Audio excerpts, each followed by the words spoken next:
आता जी एक नवीन बातमी समोर आलेली आहे ती म्हणजे तिकडचा जो आंतरराष्ट्रीय दहशतवादी आहे अझर मसूद, जो अनेक वर्षांपासून भारतासाठी डोकेदुखी आहे, किंबहुना संपूर्ण जगासाठी डोकेदुखी आहे, त्याला आंतरराष्ट्रीय दहशतवादी म्हणून संयुक्त राष्ट्रांनी सुद्धा शिक्कामोर्तब केलेला आहे आणि तो पाकिस्तानामध्ये आहे. पाकिस्तानामध्ये तो सुरक्षित आहे. पाकिस्तान सरकारनेच त्याला सुरक्षित ठेवलेलं आहे. आता जेव्हा भारताने हा हल्ला केला पाकिस्तानवर त्यावेळेला तो सुरक्षित राहावा, बाकी जनता त्याच्यात मारली गेली, जनतेचं काही नुकसान झालं तर काही हरकत नाही, पण अझर मसूद सुरक्षित राहायला पाहिजे याची काळजी पाकिस्तानने घेतली आणि तो आता सुरक्षित आहे.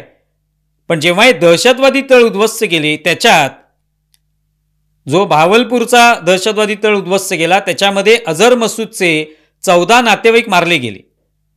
मग त्याची बहीण असेल, भाचे आहेत, मेवणे आहेत, असे सगळे जवळचे नातेवाईक मारले गेले.